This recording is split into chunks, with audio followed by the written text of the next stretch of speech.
네, 안녕하세요. 본격 공부작업 팟캐스트 서울대는 어떻게 공부하는가 한지우입니다. 우리는 제임스 클리어의 아주 작은 습관의 힘 보고 있습니다.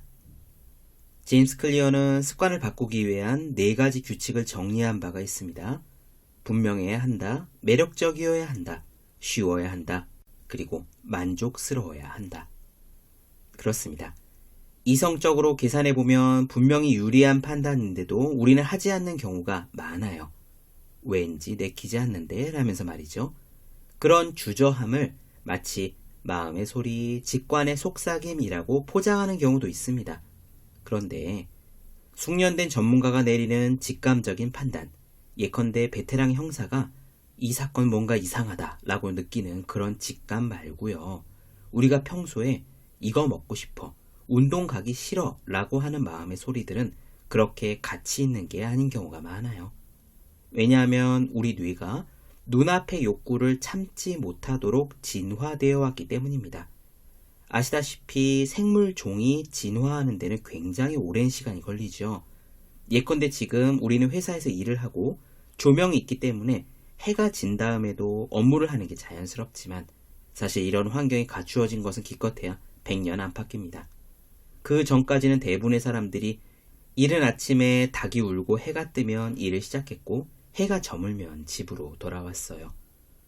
조선시대까지 갈 것도 없이 지금도 시골에 계신 분들은 그런 경우가 많습니다. 저희 외할아버지만 해도요. 농사를 지으셨기 때문에 새벽같이 논으로 나가셨고 해가 지면 경운기를 몰고 들어오시곤 했죠. 그런 자연의 리듬에 적합한 우리 몸을 가지고 우리가 밤에 야식을 하고 업무를 하기 때문에 건강이 조금씩 나빠지고 있지 않습니까? 그런데 우리 인간 호모사피엔스 종은요. 오랜 세월 동안 앞날을 기약하기가 힘들었습니다. 눈앞에 있는 과일을 당장 먹어두지 않으면 내일은 굶을지 어떨지 알 수가 없었죠. 즉각적인 보상에 더 만족을 느끼는 뇌로 진화되어 왔던 겁니다. 그러다 보니 지금 여러 가지 나쁜 습관이 들기 쉽습니다. 담배는 나중에 폐암을 가져오지만 지금은 기분이 좋고요. 폭식은 나중에 비만을 낳지만 지금은 입에 맛있습니다. 나는 뭘 잘 못 참아 라고 자책하지 않으셔도 된다는 의미입니다. 인간은 원래 그렇거든요. 대신 우리가 참으면 지연된 보상을 택할 줄만 알면 나쁜 습관을 바꿀 수만 있으면 그만큼 얻는 게 대단히 많아진다는 이야기이기도 합니다. 오늘 내용 직접 들어보시죠. 바로 시작하겠습니다.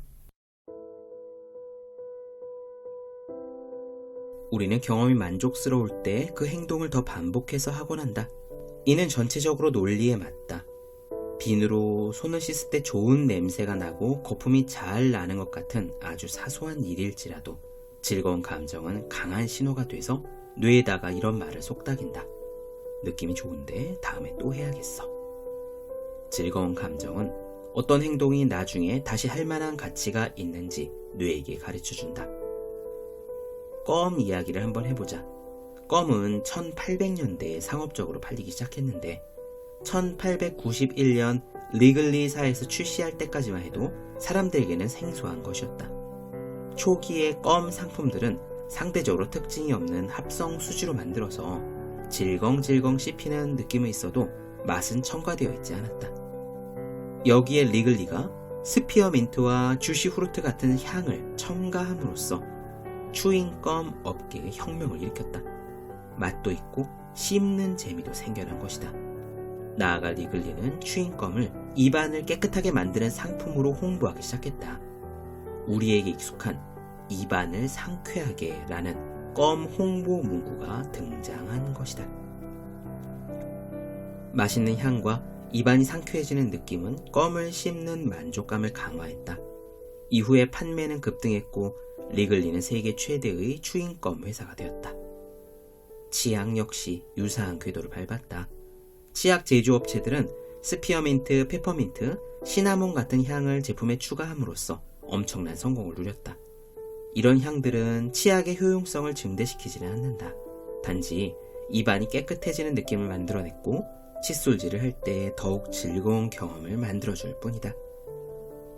반대로 어떤 경험이 만족스럽지 않다면 그것을 다시 할 이유는 거의 없어진다. 나는 한 여성의 이야기를 들은 적이 있다. 그녀에게는 상대방을 미치게 만들 정도로 자기 도취에 빠진 친척이 있었다. 이 지독한 자기중심주의자와 시간을 덜 보내기 위해서 그녀는 그 친척이 옆에 있을 때면 최대한 지루한 사람처럼 행동했다. 몇 차례 그렇게 행동하자 그 친척은 그녀를 피하기 시작했다. 그녀가 무척이나 재미없는 사람이라고 인식했기 때문이다. 이런 이야기들은 행동 변화의 가장 기본이 되는 법칙에 관한 증거다. 보상을 주는 것은 반복한다. 힘든 것은 피한다.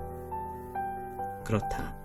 미래에 무엇을 할지는 과거의 보상을 받았거나 힘들었던 것에 영향을 받는다. 긍정적인 감정들은 습관을 만드는 반면 부정적인 감정들은 습관을 파괴한다. 하지만 여기에도 중요한 함정이 있다.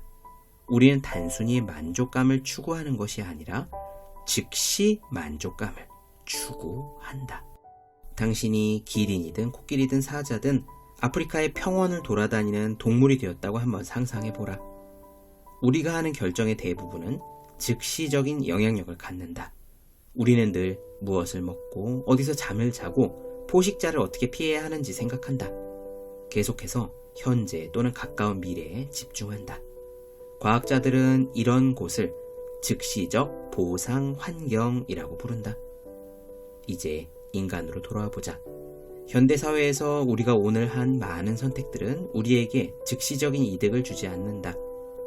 직장에서 일을 잘 해냈다 해도 급여는 몇 주 후에 받는다. 오늘 운동을 했다면 어쩌면 내년쯤 과체중 상태를 벗어날 것이다. 지금 당장 돈을 아꼈다고 해도 수십 년 후 은퇴했을 때쯤 돈이 모일 것이다. 과학자들은 이런 곳을 지연된 보상 환경이라고 부른다. 인간의 뇌는 이렇게 지연된 보상 환경 속에서의 삶을 위해 진화해 오지 않았다. 우리가 살고 있는 사회가 지연된 보상 환경으로 바뀐 것은 비교적 최근으로 길게 잡아야 500년 정도밖에 되지 않는다. 우리 뇌에게 현대 사회는 완전히 신상품이라고 할 수 있다. 세계는 최근 몇 년간 엄청나게 변화하지 않았는가? 하지만 인간의 본성은 아주 약간만 변했을 뿐이다. 여기서 나타나는 경향이 시간의 비일관성이다. 과장된 가치 폄하라고 불리기도 한다. 이 말인즉슨 뇌가 보상을 평가하는 방식은 시간대에 따라 일관적이지 않다는 말이다. 우리는 미래보다 현재에 가치를 둔다. 이는 적절한 가치 판단이긴 하다. 미래에 있을지도 모를 보상보다는 당장의 확실한 보상의 가치가 있다. 하지만 이렇게 즉시적인 만족만을 추구하는 태도는 심각한 문제가 된다.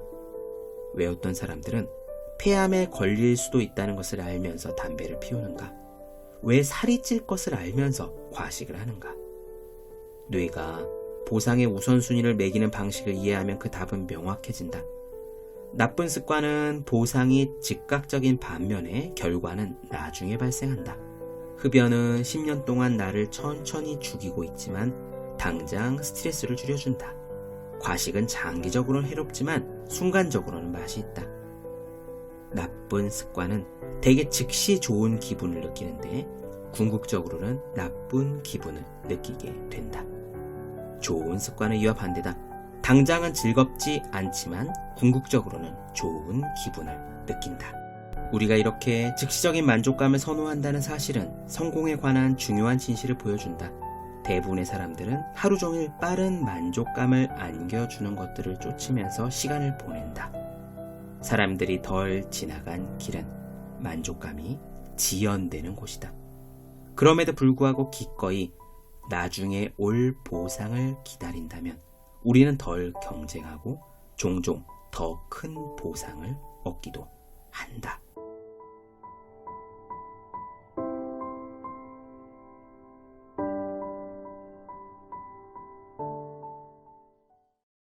네, 본격 공부작업 팟캐스트 서울대는 어떻게 공부하는가 제임스 클리어 아주 작은 습관의 힘 나눠드렸습니다. 더 많은 이야기가 궁금하신 분들은 제 유튜브 채널 서울대는 어떻게 공부하는가, 네이버 블로그 학생의 즐거운 편지, 카카오 브런치 한주의 브런치, 인스타그램 해시태그 서울대는 어떻게 공부하는가 검색해 주시면 좋겠습니다. 그리고 공부하시는 모든 분들을 위해서 어떻게 공부해야 실력이 빨리 오르는지 설명한 혼자 하는 공부의 정석, 또 책상 위에 올려두기만 해도 공부하고 싶어지는 365 혼공 캘린더, 아직 읽지 않으셨다면 꼭 한번 읽어보셨으면 좋겠습니다. 그럼 오늘 여기까지 할게요. 전 다음 시간에 뵙겠습니다. 여러분 모두 열심히 공부하세요.